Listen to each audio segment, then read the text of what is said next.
Good evening, everyone. I am Professor Christopher McGlothlin, and this is The Ghost Show, the podcast, the official podcast. Let's upgrade things tonight. The official podcast of Ghost Show Press, a small but mighty voice for independent creators and doing human work for human beings, completely free of AI slop.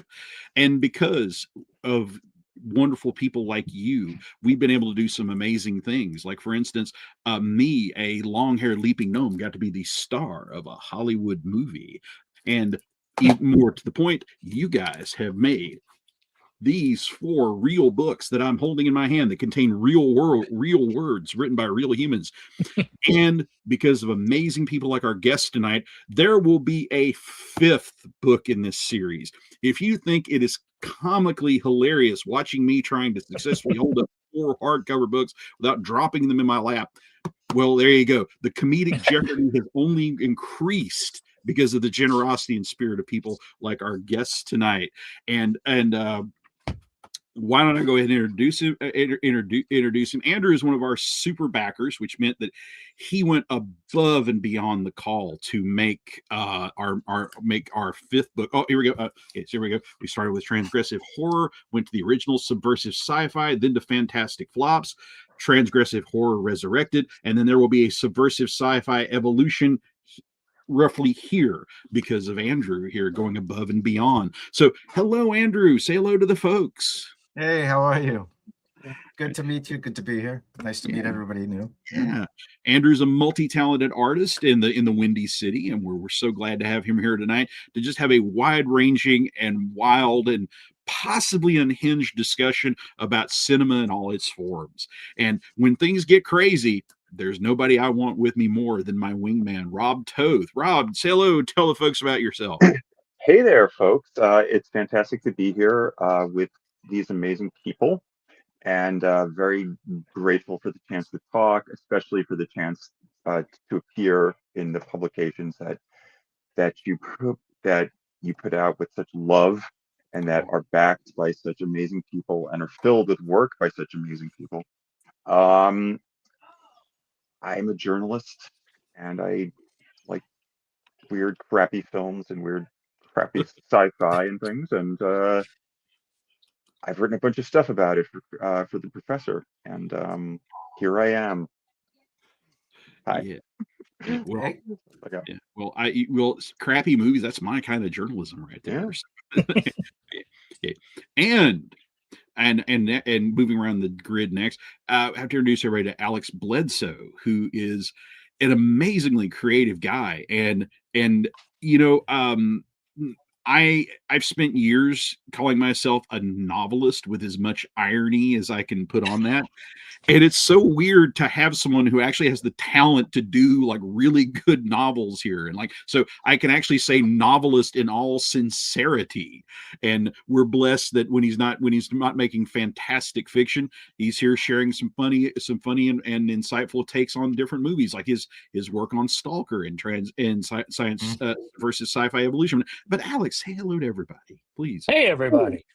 Hey, Alex. Yeah, I love movies. I have a wide spectrum of movies that I do like, and I just am so grateful that I've been able to hook up with you, boss, and Oh, write yeah. in these collections, because it's the closest thing to non-work that writing is for me, because it Oh, is so much wow. fun.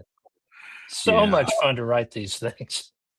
Yeah, I think you have a perfect record of sending me film pitches for things I'm not familiar with, or things that come up from like the deepest, darkest recesses of my memory. Because I probably had not thought about Raise the Titanic for like 45 years. Oh, wow. Me for That fantastic. just, yeah, you just jammed another memory tip in right there. Raise the Titanic. The ratio of people that saw the ads versus saw the actual movie must be incredible. But I saw the movie. Oh my gosh. Okay, well, hold that thought here. I don't want to leave the one and only amazing Jason Walters.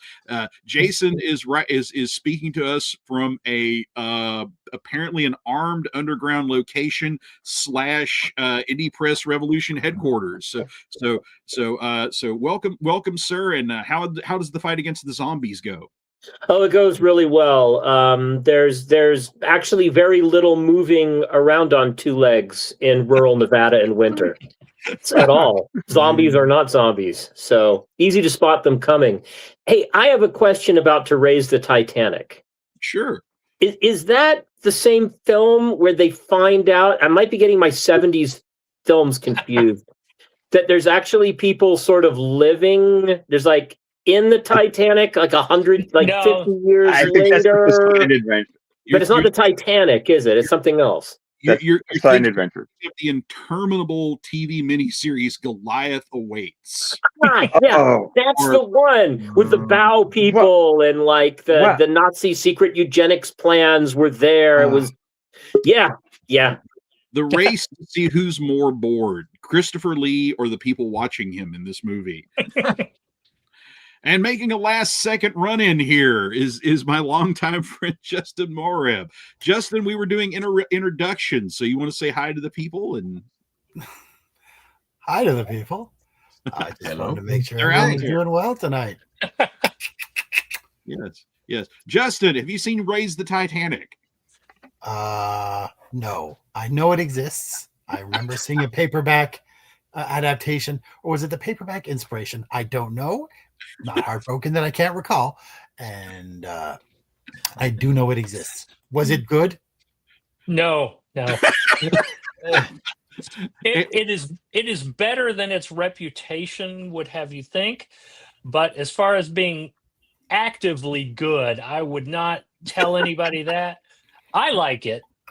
It's better than the book it's based on, which I mean, I've seen better writing from teens who write fanfic about anime than Clive Cussler's writing in that book. Wow. The dialogue, I can't imagine any human ever saying some of that dialogue out loud. But they do. I see Chris is pulling one of the books out. Was this film covered in a previous edition? Yes, Yes, Alex did this for Fantastic Philosophy. But before I do a dramatic reading, Andrew, you said you've actually seen this.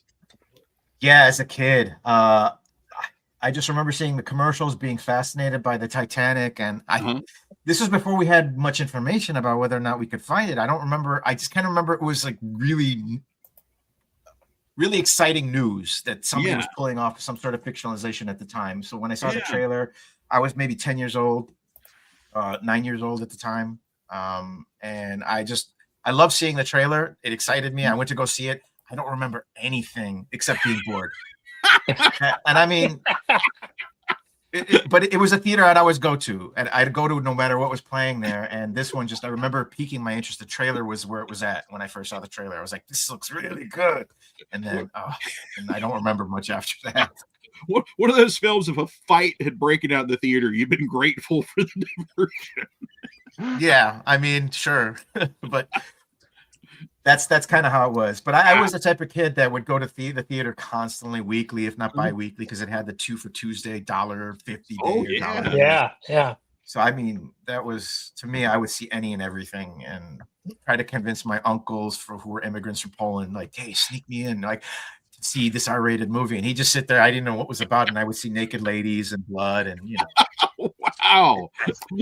Wow. It was cool for me back then, and I just had most of my memories come from just those embarrassing moments in certain theaters, having my mom pick me up in the middle of, like, was it Class of '87 or something, where just right when the titties come out, and my mom's looking for me in the theater.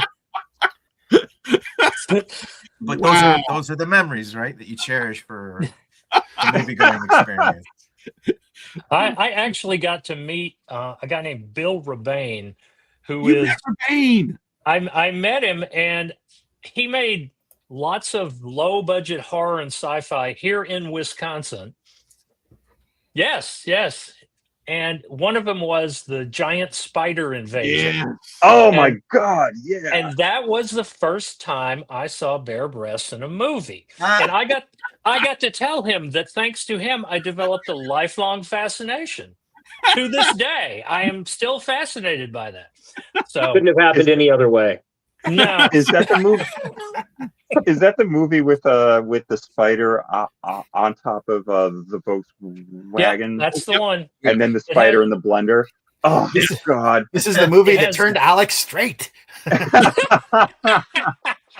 Well, And it has Alan Hale from Gilligan's Island, who actually calls Wow. somebody little buddy. Wow. well, if it had to been for the cinema of Bill Rebane, since we were talking about the prose of Clive Cussler, Alex shared this quote, and it has lived in my memory ever since. Okay, the hero Dirk Pitt. Let's see here. Composes what Alex calls a post-coital couplet. How was I? She said, like a spastic tiger. Pitt said. Is this in the book or in the film? It's in the book. The Yeah. movie does not include any sex at all. The movie becomes a thing that, like, my dad sitting in his recliner would have loved to have watched it on Sunday afternoon if there wasn't a game on. It's very much that kind of movie. There's a hint of a romance between two of the characters, but nothing like what the book has, which is very James Bondy type thing, where Dirk just, Dirk and his little Pitt get a lot of action. And our old friend Doc Cross, greetings, gents. Hello, Doc. Yes, it's the reason I got for free. I was overcharged. Nice one. So Chris, I have a film question. Okay, please go ahead. Which may entertain the audience. Are cruise ship disaster movies a genre unto themselves? Like Poseidon Adventure and Deep Blue Sea, and of course, my personal favorite, Leviathan Awaits. Wow. I just like to say that once the ship is underwater, you can call it a subgenre. Whoa. But I also would say it's a subgenre of disaster films because it's a very specific location. And James has some technical issues.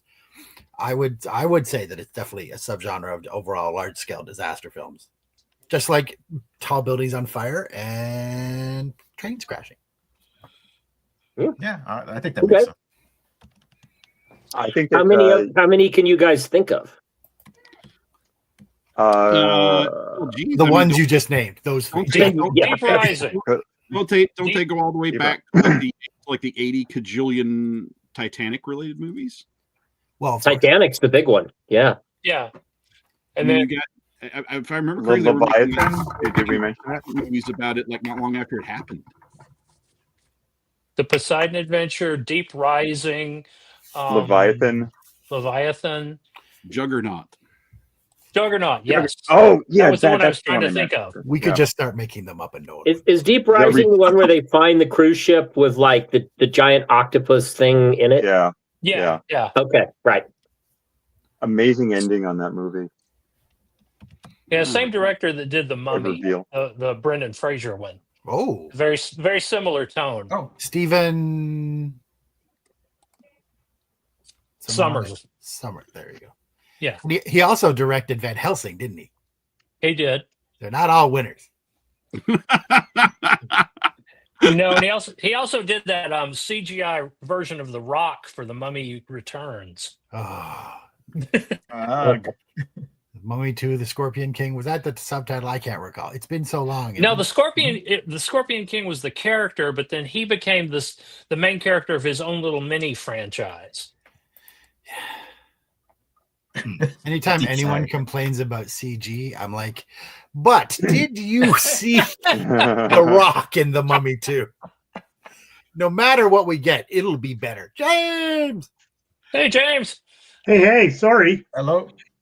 Yes, indeed. Well, for the this is an absolute legend in many industries, and most importantly to my heart, the godfather of Ghost Show Press, James Lowder himself. Welcome. Glad you could join us. I was trapped in the red room, and I'm still here, I guess. I was trying so hard to find a way to get you in, and all I could think about is the Kryptonian villains from the Superman movies. Like, yeah, that's the Phantom Zone. Yeah, would be totally appropriate. Yes, I've been dealing with weird technical stuff since we got hit by the floods this August in Wisconsin, and so my office got moved. And whenever we move stuff in the basement, sometimes weird things happen, and ooh, that happened this afternoon. But all good. I'm back among the living. And a lot of people got hit by that. And Doc is throwing Speed 2 into our cruise ship. Yeah. Oh, there you go. Good. Yep. Wasn't there a Steven Seagal film where he's like in a way? That was a battleship, though. Yeah, battleship. Yeah, he was on a battleship. Yeah. Okay, I guess battleships would be their own genre. So, not what I'm talking about. There was a TV film sequel to the Poseidon Adventure, right? Yes. Or was that a theatrical film? There was a movie sequel. Oh, okay. Adventure. It's terrible. I just watched it maybe 4 months ago. It was on. I think it was on Tubi, and Michael Caine is the star, and with Sally Field. Yeah, Sally Field, okay. Telly Savalas, and it's dire. How can anything with Telly Savalas in it be bad? It's shocking. Well, I know, hard to believe. Honestly, I had heard 45 years of bad stuff about it. So when I finally got to see it, I was pleasantly surprised. Well, it's not incompetent. It's not like, low budget, but it's still not good. In my opinion, the first one is only good by the skin of its teeth because they had the nerve to let the Gene Hackman character die, and that gave it a little bit of oomph and gave it some body. But Andrew, do you have a horse in the race between the Poseidon Adventure movies?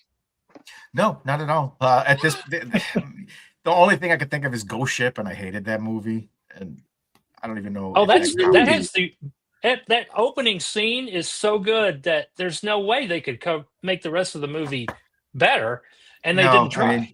Is that the one where the entire ship gets killed by like a wire? Yeah. Spoiler. Yeah. Well, it's in the first 5 minutes. Yeah, so it's. There's one called Blood Vessel that's about World War II soldiers getting on a ship with vampires. Yes. No, that's not what they call it. Well, wait. No. Does that mean 30 Days of Night is a cruise ship disaster film? I think the setting of a cruise ship is kind of required for it. It's not, but they find that like the cruise ships run aground and it's well, never mind. Yeah, okay. You're right. There's a horror film a few years ago called Triangle, I think. Oh yes.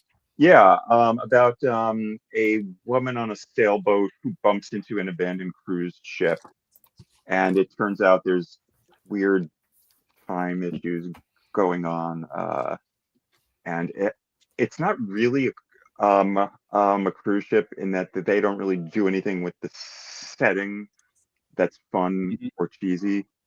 But there's an X-Files episode too. It's a movie with a cruise ship on it. And covered by our very own the original subversive sci-fi. Yeah. This guy's ready. Is that a tongue twister in the title? Sisyphus sells self-fulfilling prophecies. Do you have to say that 3 times fast? I didn't try. I'm just glad I was just typing it. All right. Okay. All right. So, I think I can wrap up cruise ships with, has anybody ever seen Uninvited? No. Uninvited allegedly stars Academy. Oh, wait, with the cat? With the cat? Yes, I have seen it. Allegedly stars Academy Award winner George Kennedy. But it's about a bunch of idiot 80s teens who wind up on a super rich douchebag's yacht in the Caribbean about to go out and commit some white collar crime. And little do they know, they brought along a stray cat, which is a bioengineered weapon that's escaped from some laboratory. And I've always pictured like the pitch session. Like, the guy with the money was sitting over his arms crossed as the guy was talking about Killer Cat. And then just in desperation, he goes, yeah, but inside the Killer Cat, there's another smaller, more evil cat that comes out, like Alien, and he does the murders. And then he got his money. This is like there's Joseph a shot. Campbell tier, pure narrative. There's a shot toward the beginning where I can't remember her name. She was a star on some sitcom in the 80s, but she's standing there in a very skimpy bikini, and she's got this cat who obviously, all this dialogue has been dubbed because there's no real sound ambience. And this cat is not happy. And she's got an awful lot of bare flesh that she's trying really hard to keep this cat from clawing the shit out of her. And this is all subtext to what is actually the scene is about. But it's Graydon Clark directed that, I think. And he's not a mark of quality. But oh. No. I've never directed a movie, so God bless anyone who can pull that off. There you go. So Andrew, we were talking before the show about the value of like weird cinema in your life. What you want to talk about some of the weird films that have influenced you over the years? Oh, geez, weird films that have influenced me over the years. I mean, we were talking about we mentioned Incredible Melting Man, Squirm. I mean, this stuff was stuff that hit me as a kid. The Bloody Artist, I think, was one of them. When I went to see horror movies with my teen cousins, and they were 18 over, 17 over. I forget R-rated movies back then. I think we were 18 over. But in the 70s, and I would beg them to take me to the theater, and they were kind of hesitant at first because they were like, "You're too young." But eventually, I would go with them, and I would beg them as soon as the gross out moments started happening, the blood started pouring. I was like, "Oh, this is making me sick. Take me home and take me home." And it would be just the same story every time. I would beg them to go, and then I would try to go home. And over the years, obviously, this is the same theater I end up, sneaking in eventually for our it became a little bit more lack in kind of like checking out if I was 18 or not. But I mean, that's the theater I would go to see all these movies, all the horror movies and all the action movies. It was my school basically for the 80s movie genre. Especially I'd go on the weekends, and I go on Tuesdays, obviously, like I mentioned before, and it would just be seeing everything and anything that I could. And the trailers were the funnest part because you wouldn't know what's coming out unless you went there. And then they'd have the little pamphlets. Those I love collecting, where it had the movies coming up, and I would just read into those and can't wait to see when this is coming out. It would just, a lot of titles would sound exciting. But yeah, that's kind of how I started getting into horror. And obviously, at that time in the 70s, you had things like Salem's Lot, Trilogy of Terror. I mean, you don't really see miniseries like that anymore. And the TV Guide was my other thing that I would just look for stuff during Halloween. What was the other one that was kind of underground? Was the Scarecrow one, where Dark Night of the Scarecrow. Dark Night of the Scarecrow. Bubba didn't do it, and that was just another one. Like, those movies were classics for me. Yeah. And I would watch those and kind of grow into horror as a fan back then. And, aside from other things that would influence me, movies were just a huge part of it for my love for horror, sci-fi, apocalyptic, Mad Max, Star Wars, and all that other stuff that came out at the time. It was just a perfect time to be alive for a lot of those types of movies. Oh, yeah.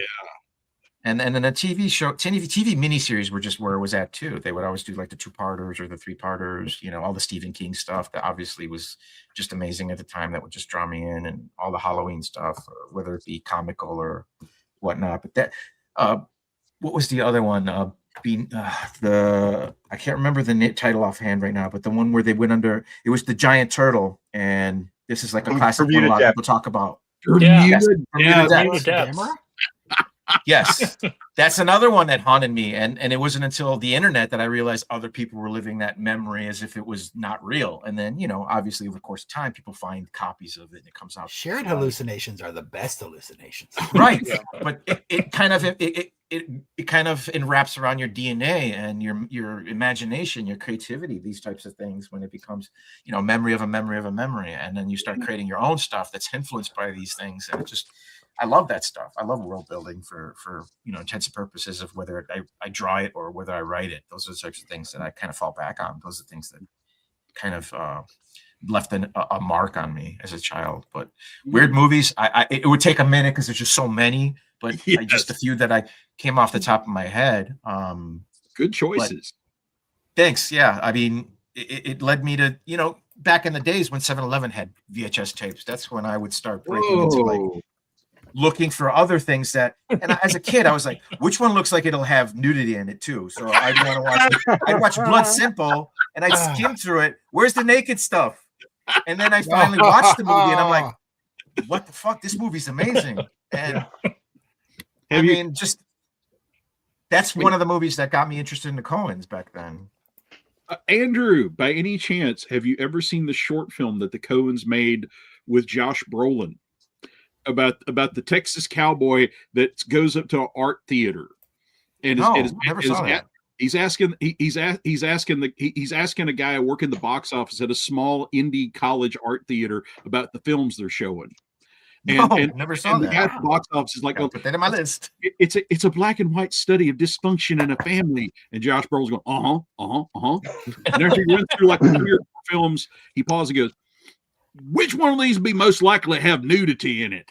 That's it.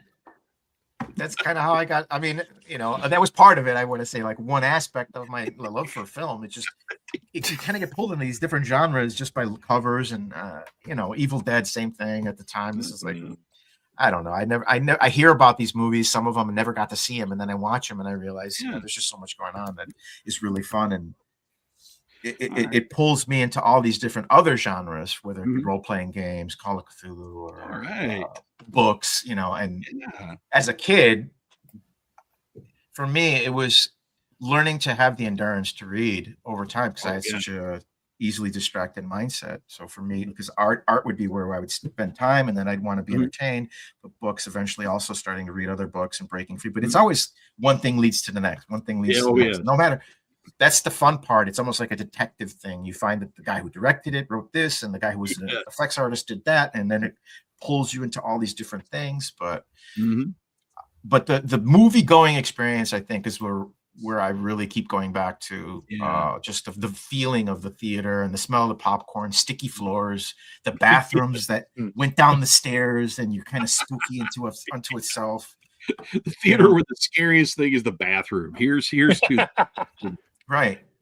And then the machines where you could get Boston baked beans and it's just open, like open beans. Just try to get a couple extra ones and just stuff like that. It's just stuck with me. But that's, not to go too far off tangent, but essentially a lot of that stuff left, it just going again. It just creates the culture that I kind of grew into and love now as a creator, going and revisiting it. It keeps me going, I guess. In a way to not feel kind of daunted by things. Just it's just a part of my personality, and when you write and create, you do want to have some of that come out, but you also don't want to be too self-indulgent, but you also want to be entertaining. So there's like all these different bells you got to kind of ring when you work on this stuff, and I just love. Sometimes I get caught up in the dream world that I never want to leave it, because sometimes you just don't know if people will pick up the same things you're trying to explain or talk about. But these podcasts or these chats, you find your tribe. You find that there's other people out there definitely that are into this sort of thing, and it's really cool to see that. And speaking of connections, for those of you who'd be interested, check out more of Andrew's art and future activities. He was kind enough to share with us his Instagram there, so you can keep up on all the interesting stuff that he's working on. Yeah. And now you've led us down an interesting path here, talking about TV horrors. So, if you don't mind, I'm going to go ahead and see if anybody else has a favorite TV horror. I'll go around here. Sure. Yeah, that'd be awesome. Rob, you got a favorite TV? Okay. I guess I have to steal the easy one and start with the Night Stalker. For TV horror, for obvious reasons. Just the combination of the Columbo-ish character with, these stock images, these stock horrors of horror, and then the creatures became more and more elaborate, and they went down more and more corridors of the genre. But the hero stayed the same. He was the same unflappable Columbo guy. Yeah. On the edge of my brain, I know that there has to be another classic TV horror that is eluding me.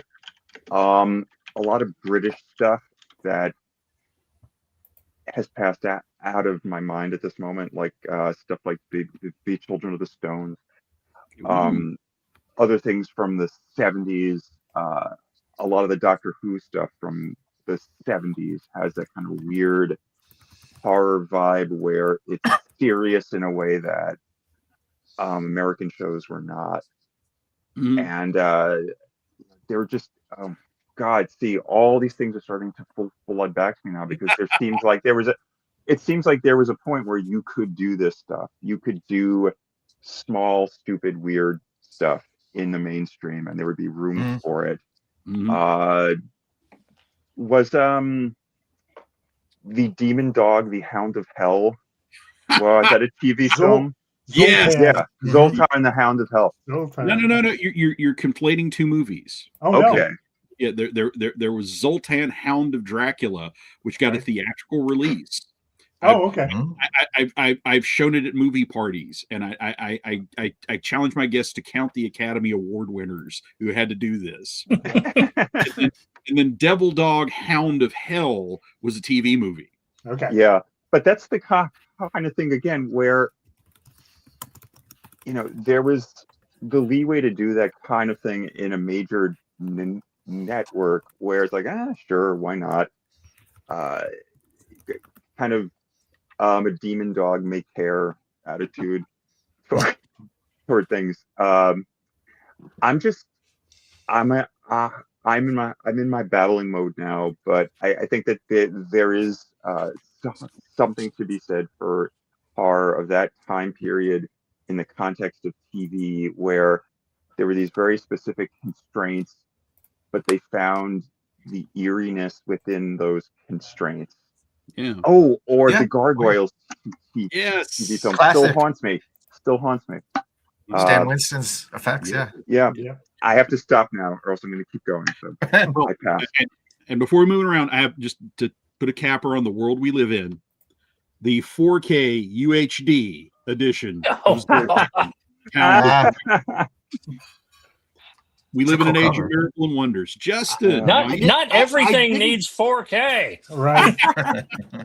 Just this. I mean, I need 4K. I've still got like a Blu-ray and a 1080p TV upstairs, so So Justin, you got to see stuff from international stuff there. You were in Canada, so you got this great confluence of American and British media. What kind of TV horrors did you guys have in Ontario?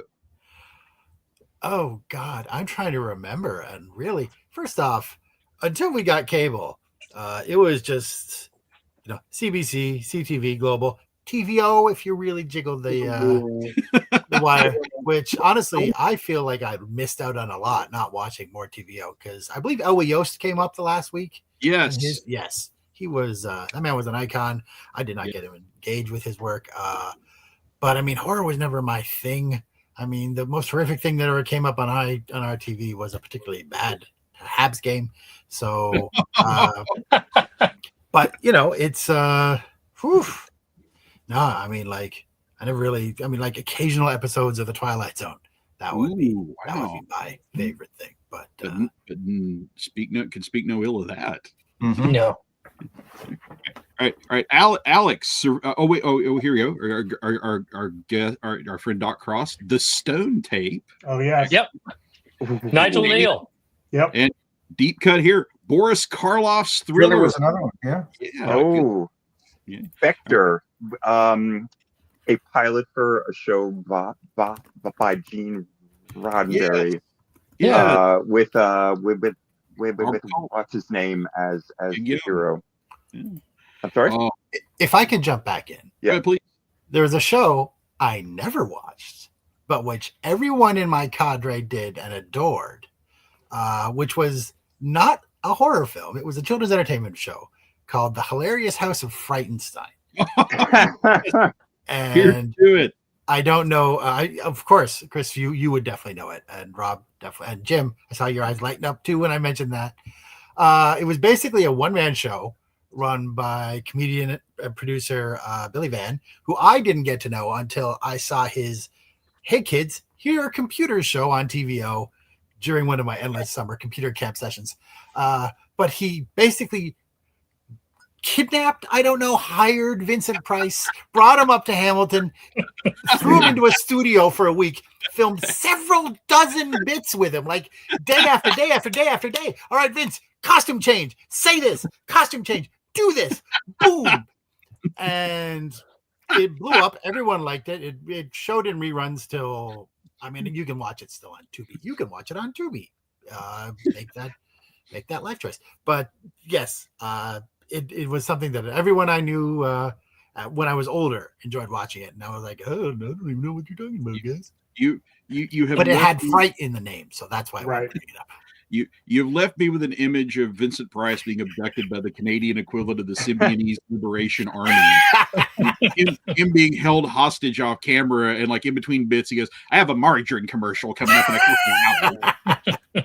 If you want to see that painting again, you'll do the bit. And That reminds me too. Not to go off tangent, but this is like the show basically with Targets. The movie with yes, Donovan did. Yeah. That blew me away. I didn't have any clue where that was going, but that was a good thriller. Absolutely, great film there. Alex, you have any special TV memories as we work our way around? Oh yeah, I first off, I gotta say, I would not be here if not for Kolchak, because Kolchak got me wanting to be a reporter, and being a reporter taught me how to write. So I would not be here without The Night Stalker. But the one I remember the most, the one that scared the living shit out of me, and still kind of does, is called Don't Be Afraid of the Dark. Yes. Not the kids' TV series. Right. This was a TV movie from the 70s. Yeah. Classic. Where this young couple moves into a house, and there are these minuscule, strange little creatures that live there, and they're never really explained. There's a logic to what happens, but there's not an explanation to what happens. Mm-hmm. And I was naive enough to have not seen very many movies basically where the bad guys win. And because of that, this just really messed with me and really stuck with me. So yeah, that's the one that's at the top of my list. Good choice, yeah. Oh wow, yeah, and timely thing to bring up are our friends at Vinegar Syndrome, who have published a lot of great stuff from other Ghost Show people. They put out our friend Tim Thompson's movie on disc for us. They published an essay by Murray Leader, but they announced as part of their New Year's promotion. What the heck? I'll drop a link in there for them. Don't Be Afraid of the Dark is coming to 4K. Oh wow! So I can upgrade that DVD. Yay! There you go. So there you go. Check it out. Are you sure that's not the remake, the Del Toro remake? No, they're like a new imprint called Iconoscope, which is going to be all classic TV movies. Oh my god! And this is the first title in that line for them. They've cut a deal with Warner Brothers. They've licensed like 40 things from Warner Brothers, and there's all this wild speculation. Is Vinegar Syndrome finally getting to do a restored version of Ken Russell's The Devils? And, all that the would weird things be awesome. Oh yeah, that would be awesome. So Jason, did you come across some interesting TV horrors back in the day? Yeah, I guess I'll break it up into two. As an adult, I remember being very impressed by the first season of Millennium. The cinematography seemed to me at the time, because the movie Seven had just come out, and I went and saw Seven, and I thought it was an ingenious movie, and I didn't want to see it again. It was too horrifying. And then it seemed to a certain extent that whoever was doing the camera work for Millennium had taken a lot of cues from Seven, and as far as the film style went. I remember finding it very shocking to see on network television at the time. That would have been the 90s. Yes. As a kid, and I was recently reminded of this, I was a big fan of the BBC kids science fiction horror show, The Tomorrow People. Oh, wow. which had an introduction that was like Ken Kesey tackled you and held you down and dropped LSD in your eyeballs. But there was always terrible things happening to the tomorrow people, like the Earth being invaded by plastic bag aliens that grow on everyone and mind control everyone. Yeah. People's faces melting, and it always seemed really almost inappropriate for children to watch. But there it was, British children's television. And I think most people in America found it because Nickelodeon would run it at like 6 o'clock on Sundays. Yep. It was something like that. Yeah, when I was a kid. Jim,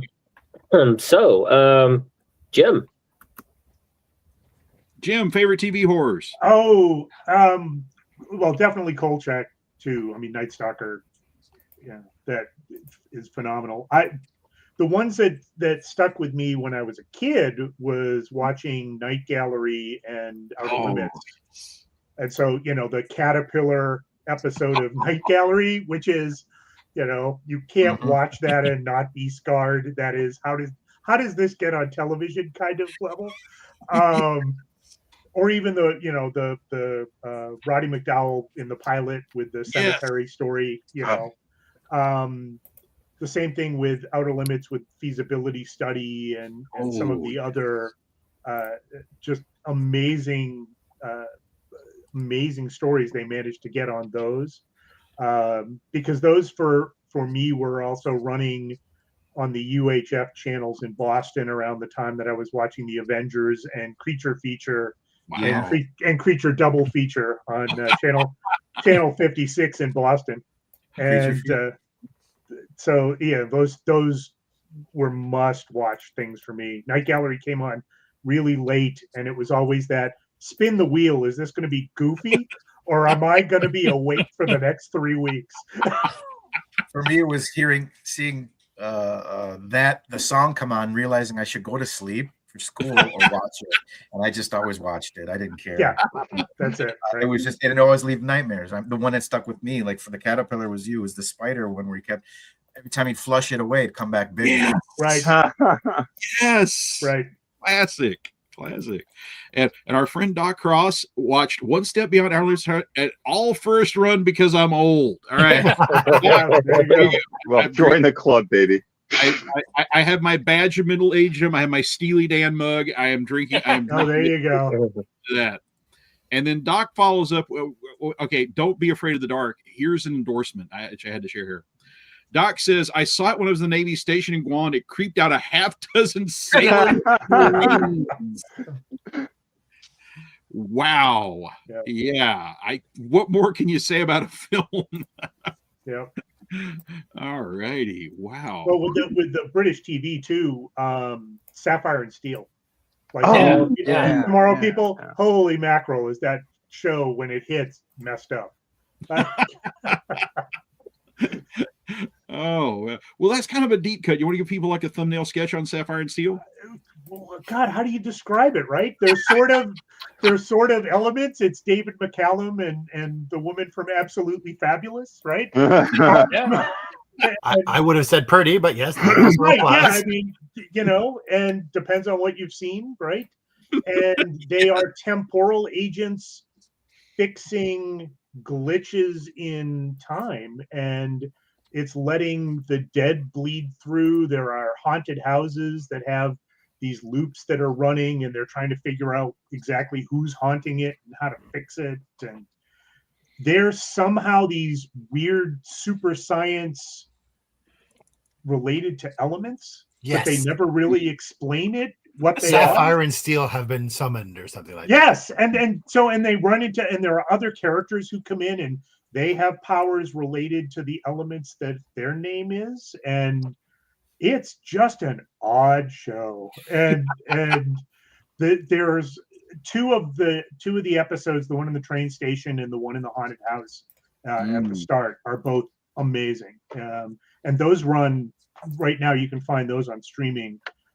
Well worth tracking those down. Bought my wife the Blu-ray of it, not Blu-ray, the DVD about a decade and a half ago, and she enjoyed that. Kind of like if you mix the X-Files with the Avengers and some acid. Yes. Yes. Yeah, it's like, it was that, and what reminded me of that was that Tomorrow People opening. It's sort of like, yeah, it's that sort of British, and then just throw a lot of LSD into the mix. And I like how the audience, no idea what's going on. It's like, they're investigating it, they're trying to fix it. It's like, what's happening? I don't know. Did I miss a briefing? Is there an episode summary? No one has ever done like a YouTube review of Sapphire and Steel because it's just obscure enough and incredibly difficult to understand. Yeah, which is great. I mean, and that's when you look at those, it's that, that shared hallucination, because you watch those and you never really get your feet under you to absolutely understand what's happening, which means anything in the next scene, they could either do something really odd with their powers. Well, I'm just going to back up time here. Wait, what? Or something could happen in the plot that they're expected to deal with that is completely unsettling. And that it's very clever storytelling. And if I understand, the last episode ends on a cliffhanger too. Sort of, yeah. I mean, it definitely they could have done more with it. Ouch.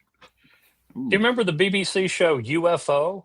I love UFO. Yeah. The second best Jerry Anderson show. Jerry Anderson. Yeah, I was going to say after Captain Scarlet, which is, if we're talking about horrors that scarred you as a kid, Captain Scarlet so messed me up. Why are the puppets bleeding? Captain Scarlet's indestructible, unlike all of his friends. Oh my God. The body count in some of those episodes is, and now the Mysterians are just going to blow up the plane and everybody dies. Oh, okay. Okay.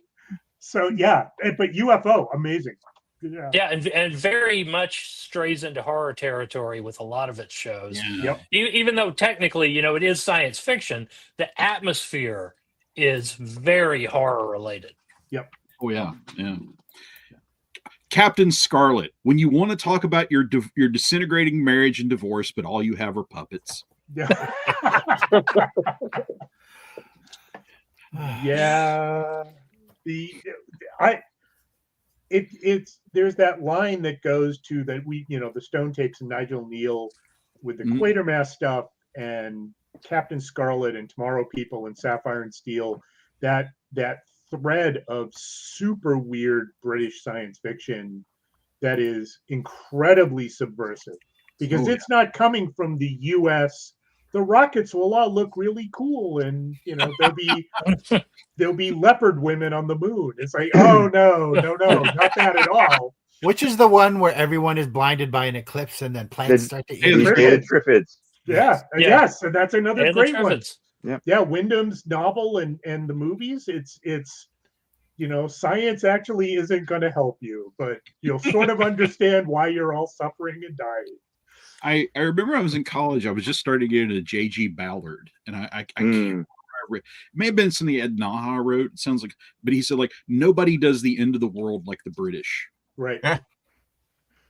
Right. Well, there's a good topic. Andrew, you mentioned you were into apocalyptic. So when we do around talk about our favorite end of the world stuff here. End of the world. Well, the one that hit a lot of people when I was a kid and going to school was the Day After show. But for me, Damnation Alley was the first one that I got into. Oh, wow! With the cockroach, the indestructible cockroach scene was the one that stuck with me as a child. Obviously, the Mad Max stuff really, is kind of my adolescence. But yeah, I still go back to Damnation Alley for that period. It's just something about that. The Boy and His Dog, going back to that too. Yeah, a little early for that one. I know you guys are doing a topic on that, but that one was the one that did affect me too as a kid. It just reminded me. It reminded me of Gamma World, the role-playing game as a kid. Oh my God! Wow, and I love that. I just love the atmosphere, even just the paintings. I never got to really play the game, but I was into D&D more or less at the time. So, but I always see the covers and I like that in Star Frontiers. And I wanted to play them, but more people went to the fantasy. But that pulled me in. Just the idea of what it was about. Car Wars was another one that I would get into. Oh yeah, Jackson going into the tabletop stuff and the card games, but Damnation Alley, I want to say, was the earliest one that really I could think off the top of my head. I'm sure there's more if I try, but that one I want to say is one that really touched a nerve. My favorite thing about Damnation Alley was Fox had that and another little film called Star Wars, and apparently there was a strong contingent in Fox that thought Damnation Alley was going to be the sci-fi moneymaker that year. I could see that. I could see execs making that. You got George Rivard, you got a van, we're good. Yeah. The Landmaster. Oh, Yes. Landmaster. What a great thing. And to show up on Arc 2 in TV. Yeah. Yes, yes. See, that's what I was hoping to get to discuss Arc 2. Not to break order, but before it, Jason, the Landmaster. Honestly, how I picture you getting around. Well, we don't have a Landmaster in town, but weirdly, one of my neighbors does own a former Oakland Airport firefighting truck, which is enormous and gets like 10 gallons to the mile. Looks very similar. Wow. All right. Well, now getting back into proper order. Go around to the madman behind Damnation Decade. Yeah, Rob, tell us about your take on. Oh my God. Well, let's see, end of the world stuff. I kind of came of age right at the cusp of the weird, creepy 70s end of the world stuff, like Rollerball, Logan's Run, Silent Running, yes, Boyness Dog, and right as it started to trend into the Mad Max years of stuff, where where you had like a million films like the Warriors of the Wasteland and the Bronx Warriors, and stuff like that. And I kind of feel like it's sort of the trajectory of my intellectual life is starting out very curious, like, oh, these big themes, and then eventually devolving into, oh man, get that guy the hockey mask and the shotgun on the car and the buggy. They're both. I mean, that's the great thing with these genre films and with these discussions, is that you really can love anything, and things that are completely on the opposite ends of the spectrum. I have a friend who I saw a ton of those types of films with, and his kind of oddball favorite is a film. I'm forgetting the title. A Robert Altman film called Quintet. Quintet. Holy cow! And and post-apocalyptic Montreal with a deadly board game of some kind. Yeah, and I just like, okay, this exists, this happened. But then so you get like that, and on the other hand, there's stuff like a movie with Roger Howard called The Blood of Heroes. Yeah, great movie. It's like, I love that movie. It's like, wow, how can these two things exist? And I enjoy them in the same way, and they hit home so hard in the same way. That's that's what's great about the end of the world. Anything can happen. And God bless crappy movies and science fiction, and horror. But before I'm going to keep going, so please. Before I shift to Justin, though, if you ever pitch to me writing about Quintet, I'm going to make you. Well, that happened. Okay. Justin, what kind of doomsdays have appealed to you?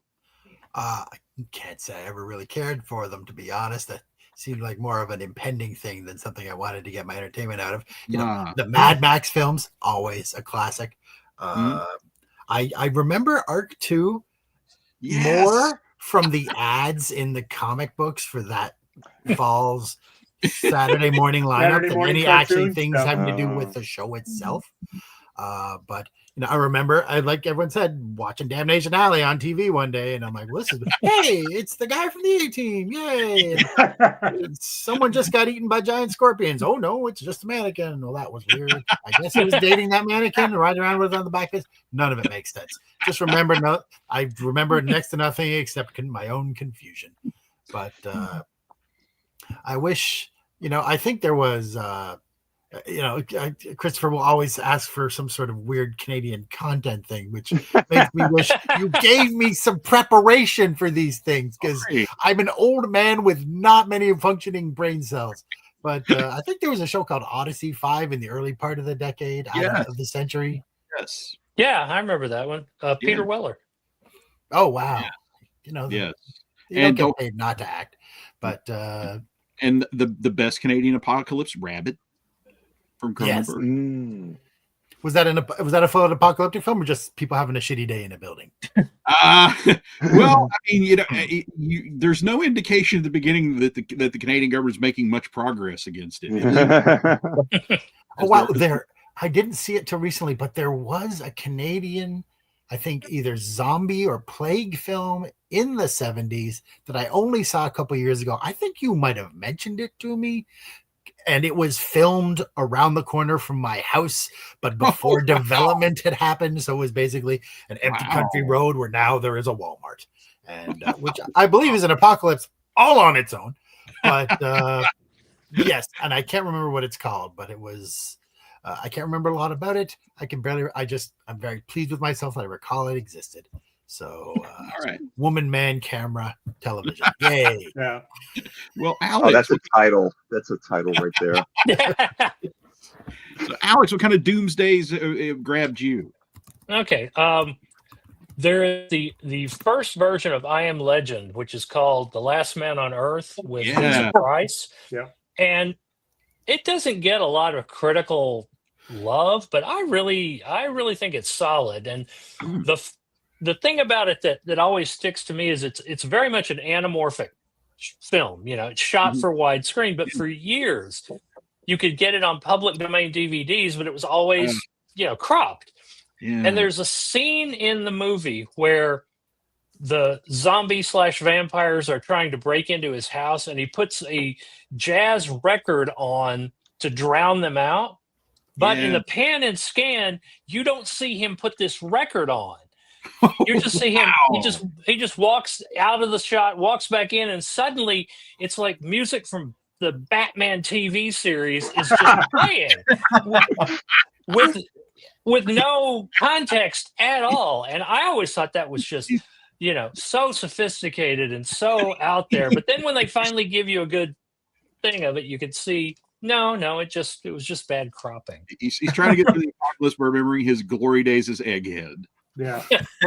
And then the other one, the more serious one, is Beneath the Planet of the Apes. I'm not saying the first one isn't great, but as far as end of the world, like full stop, you cannot beat that. I still remember, my son is 21 and I showed it to him when he was 12, and I still remember his reaction to that. It was worth every minute of it.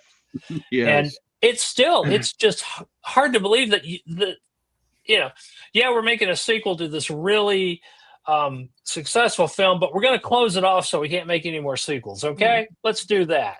And then the guy who wrote it, Paul Dean,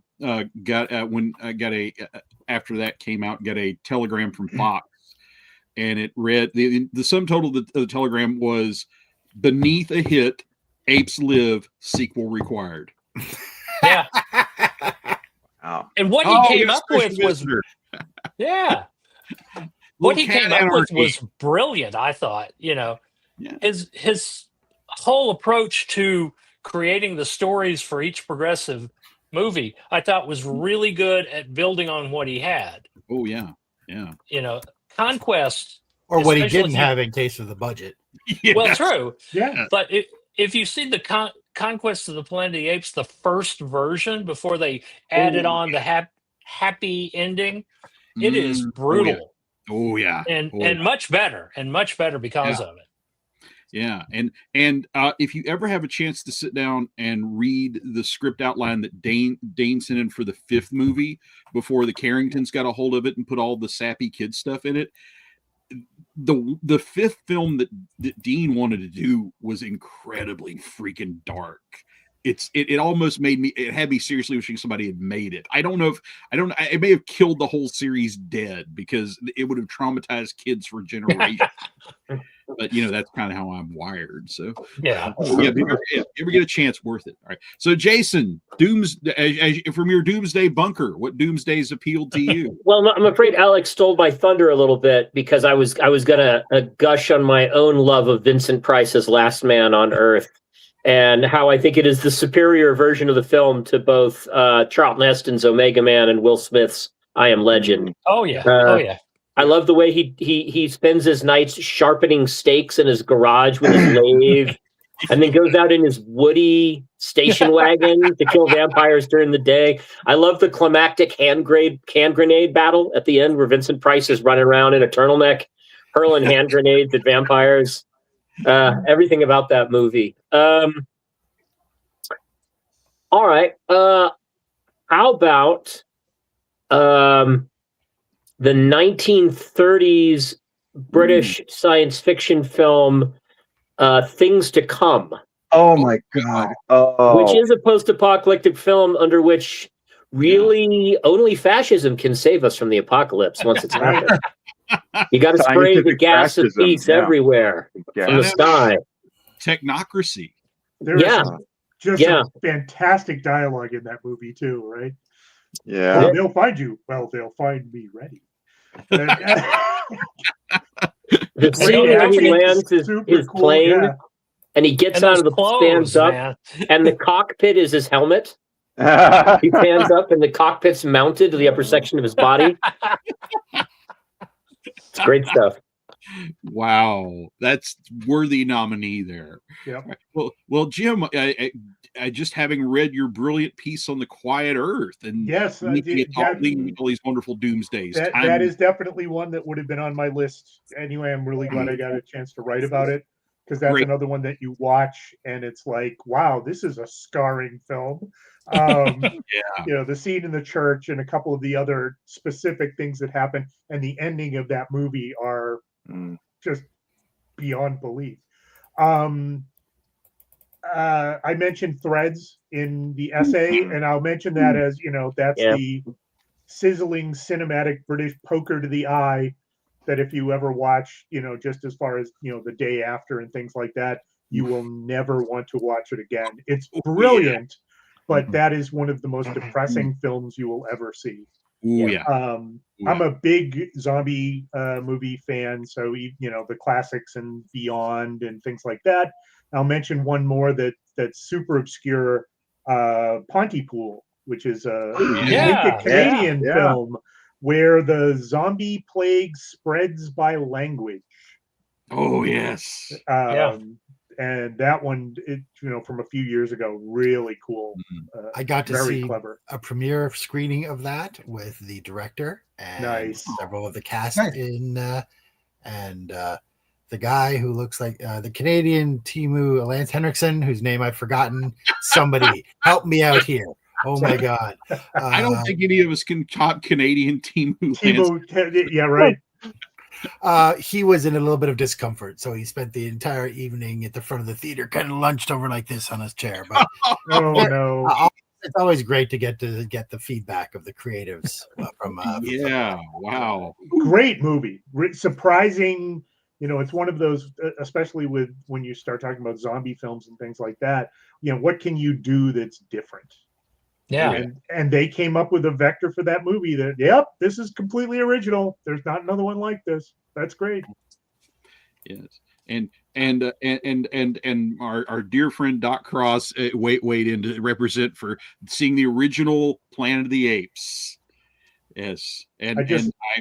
I didn't catch it till it was on CBS in 1975 on TV. So. Right, yeah, that's when I saw it too. I just got done wrapping up now, working on the Planet of the Apes role playing game with Magnetic. Oh, wow! Cool. Hey, so cool.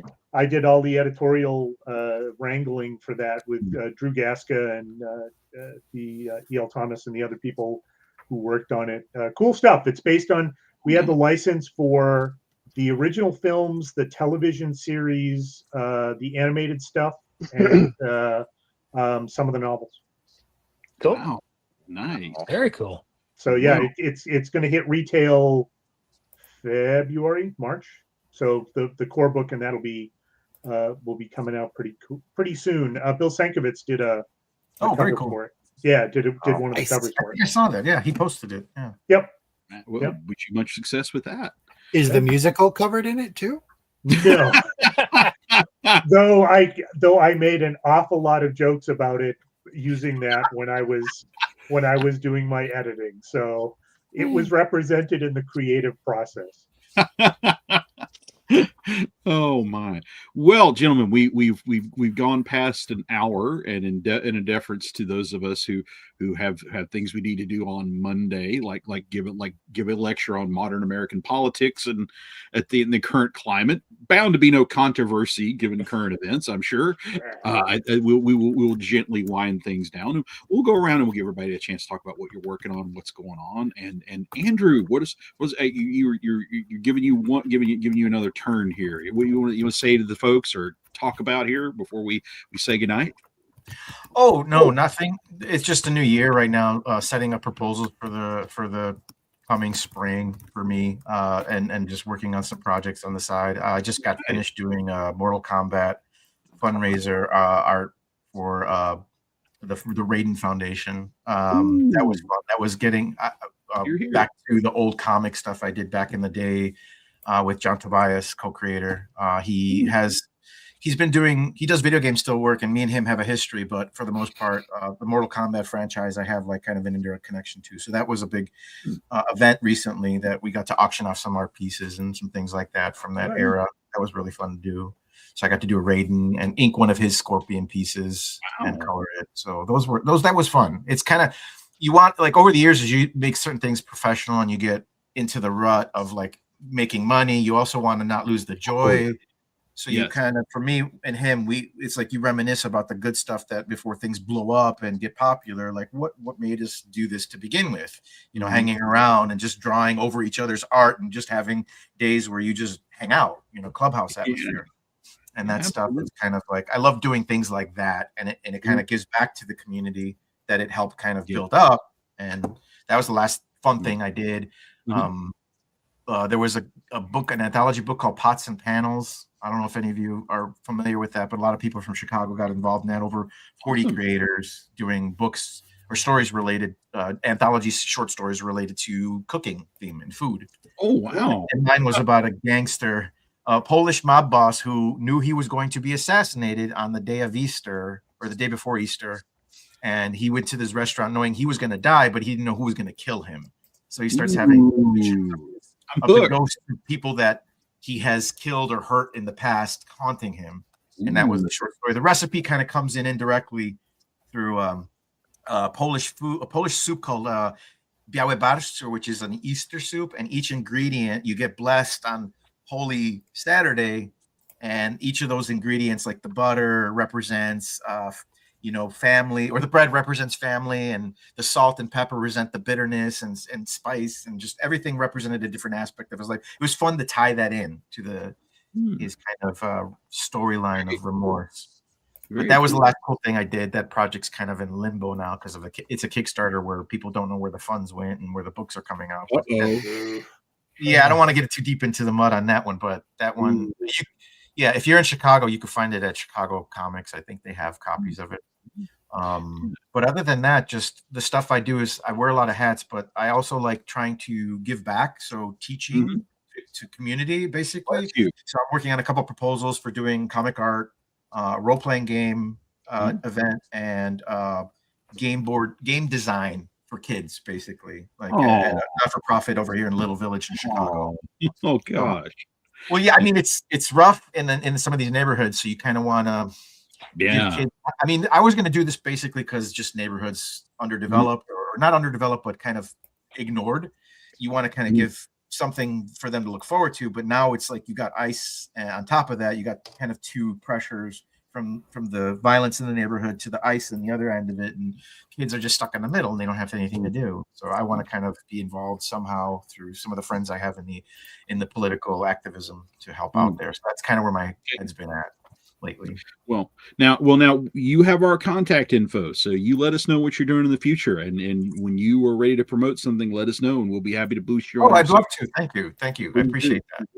Please do. Rob, what mayhem are you up to these days? Oh, what mayhem? Let's see. I got a bunch of stuff in the works.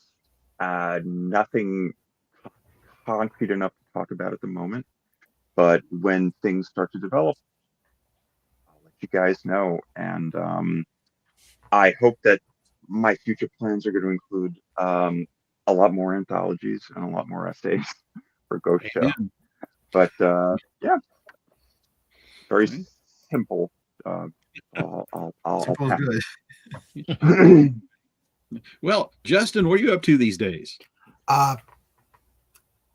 Surprisingly, very little. Yeah, I know that my daytime stuff is incredibly boring, but I am still producing the podcast. Is that some kind of Japanimation thing where my friend Scott and I, 90s era anime, me for the first time, him as a rerun, and we discuss our impressions. Because if there's anything the world needs, it's another podcast where two guys talk about anime.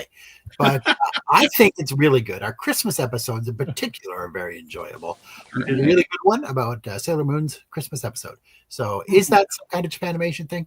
Check it up, Facebook, Google it, Apple Podcasts, all the normal sources. Cool. All right. Well done.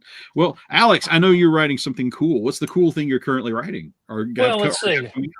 My most recent release is I have a story in this fantasy pirate anthology that I was real happy with the story. I thought I was turned out well. And then in next month, my novel While the City Never Sleeps is coming out. It'll be on all the usual places and on Audible. So it's a crime thriller, vaguely urban fantasy with a cranky female vigilante. You had me at cranky. All right. Well, Jason, what are you up to other than burning books for heat and warmth? No, we put hundreds of them in boxes every week and send them places. So no burning of books out here. Right now, Alan Varney from Bundle of Holding and I are running kind of an interesting experiment. Live on Bundle of Holding is the Strike Force Bundle of Holding, which includes not only all of Aaron Alston's work on Strike Force, including my version of it that I published posthumously, but also the Strike Force Archives, which is about, I don't know how much, thousands of pages of documents that I scanned in a hotel room in Texas many years ago. And also a brand new, never released full 300-page book called Strike Force Organizations. We have released it through Bundle of Holding for the first time. So I think that's the first time anybody's had a book released through Bundle of Holding, and it's gone pretty well. Wow. I am currently editing, and if you wish to sign up for Hero Games' Patreon account, I'm currently editing Justice Inc. 6th edition. The Game of Champions Vigilantes in the 1930s, which is turned out to be I'm developmentally editing it. It's turned out to be a surprisingly dark book. The more the author and I thought about vigilantism in the 1930s and the Shadow and the Spider and Green Hornet and all these people in their original conceptions. And yeah, that's what I have that's kind of out for the public to see at the moment. All righty. All right. Sweet. And all right. And James, it's hard to top Planet of the Apes Heartbeat. Yeah. So that's as far as editing goes, that's, Magnetic Press ran their Kickstarter 2.5 years ago, something like that. And so the core book and the ANSA book are coming out. And then we're wrapping up a solo book now. That's the last one that I've got right now in the queue. The most recent stuff I designed, I did a scenario for Cats of Cthulhu for the 10th anniversary edition of Cats of Cthulhu, which is it ties 1930s pulp stuff because it ties into my corpse stories and those that I've been running at shows. But beyond that, I'm working on a couple of essays for different things, and I can't say what, but I might just have sold a comic book story to an anthology, anthology, which is super cool. Haven't done a comic story in a bit. So I'm keeping super busy. All righty. Well, thank you. Well, thanks everybody for being here. Thanks, Andrew, for being here and making this possible, making our books happen. Thank you for having me. Very, very happy to have you aboard. And we will be back one more time at 8 p.m. Eastern time next Sunday, the 18th, for our third and final backer podcast for this campaign. What a word not to be able to say. Our focus will be on specifically on the film adaptation, 75 film adaptation of Harlan Ellison's A Boy and His Dog, but we will probably drift over into all things Ellison. I have a particular take I have on was 1975 peak Harlan Ellison, and remember what a phenomena he was and continues to be. It was all pretty much downhill from there, yeah. That we I don't know if we'll get into his later years, but there's a lot to talk about there. So, and if you would like to be a part of it, please feel free to join us. The link is at the usual places, and if you're just interested in what general things we're up to here at Ghost Show, the best way is to catch up with us on Facebook. And if any of the things that we've talked about tonight have intrigued you, our books, or if you were noticing this fetching shirt here, then my friends, we would be intensely grateful if you would check out the Ghost Show store. You can find all our books, you can find hats, you can find buttons, you can find throw pillows,